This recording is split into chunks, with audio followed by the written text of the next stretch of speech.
People want to transpose that model and then say, if the Brazilians did it, we can do it. It's not the same. Size, geography, structure. There are many issues which are now being touched upon of great concern with regards to labor in Brazil, because the ethanol is produced from sugar. Sugar comes from sugar plantations. We in the Caribbean know the experience from that in terms of what labor is for the sugar cane industry.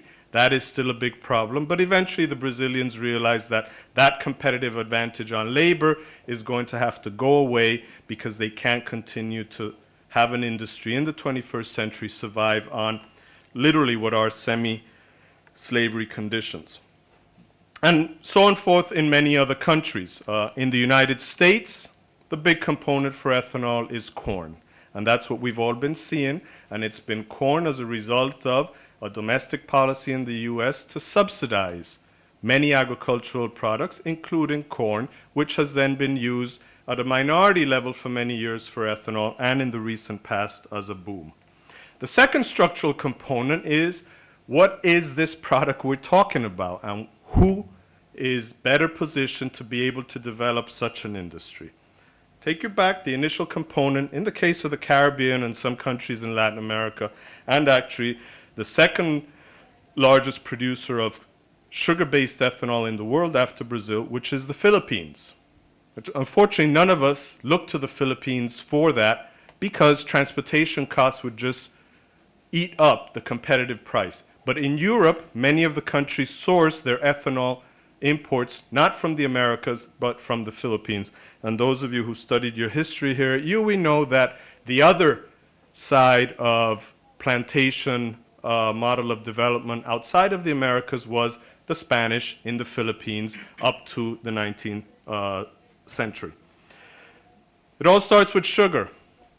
Whoever's producing sugar uses sugarcane to produce sweetened sugar for sale in the international market. Traditionally, depressed prices for sugar. For the past 5-10 years, sugar prices are very high. So people who can produce sugar at a competitive rate, small-scale production in the Caribbean is difficult to maintain competitive, are doing very well internationally. If you produce sugar, as a result of the byproduct, you end up producing beverage alcohol, rum. 400 years, you've got production of sugar and beverage alcohol, competitively speaking, in almost all parts of the circum-Caribbean basin, northern Latin America. Very competitive possibilities. If you produce sugar and you produce beverage alcohol, you do not need to be a nuclear physicist to produce fuel alcohol. It is the next step in the process. You will find 9.9 times out of 10, if you find an ethanol producing operation anywhere in this region, and you go back in the chain of production, they are also producing beverage alcohol, and they are also producing sugar. The recent component has been that with the increase in the price of oil, with the mandates in the US and Europe to remove dirty pollutants from gasoline and the blenders which go into gasoline, with the requirements for what's right now a 15% mandate of these clean blenders into the gasoline, then all of a sudden it becomes economically attractive, environmentally attractive, and also economically sustainable to be using your sugar, which you then produce beverage alcohol, which you then increase more, or whatever you don't use for beverage alcohol, to put it into fuel ethanol. And in the Caribbean, we've had companies doing this for approximately 25 years now, exporting into the US, because they have a trade preference that if they produce ethanol from sugar in the Caribbean, or import the alcohol from another destination and transform it in the Caribbean, they can ship it in duty-free into the United States. Some of you know these companies, EDF Man here in Jamaica, Petrojam, Angostura in Trinidad. There's a new company in the US Virgin Islands. There's companies in Nicaragua, Costa Rica, El Salvador, Honduras, Guatemala. There's companies in Peru, outside of the Caribbean basin, and of course the Brazilians and the Colombians. Again, if you find sugar, you'll find beverage alcohol. Likely you'll also find a good opportunity for fuel alcohol.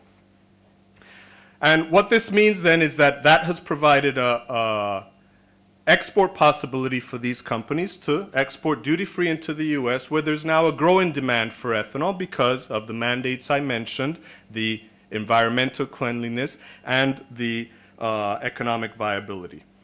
However, for the region, there's always the issue of scale. So when you take a look at what the region has to offer, the fact that we're no longer, most of us, in sugar, although many have been importing alcohol from Brazil and the process they dehydrate it and ship it in, according to the preference, the region can export duty-free 7% of total US consumption in a given year. Last year's figures were 5 billion gallons in the United States of ethanol. 7%, 350 million gallons.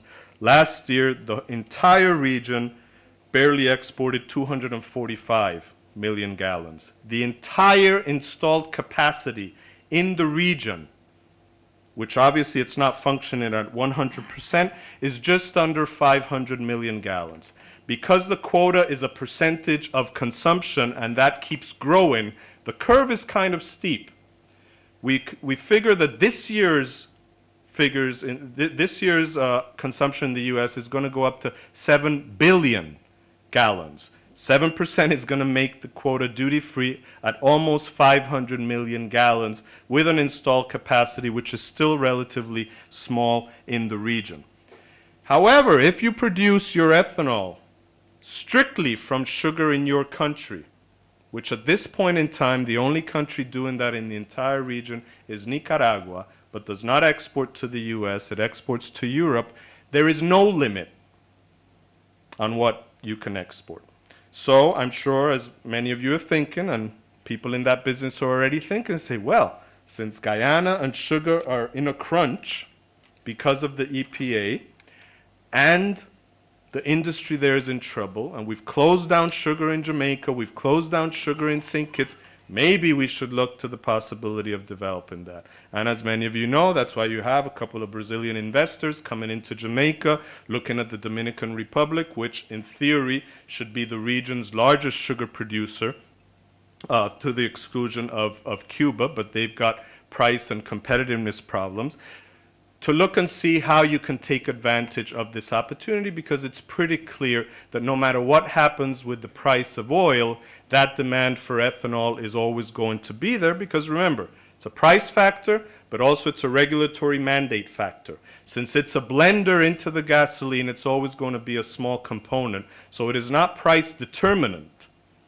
but it does condition the fact of the price. For those of you curious, we've calculated that the cutting edge at which ethanol from the region is profitable per gallon vis-a-vis oil to be a blender is that wonderful small sum of $40 a gallon, which I can't remember when it was 40, but it was about 3 years ago or something.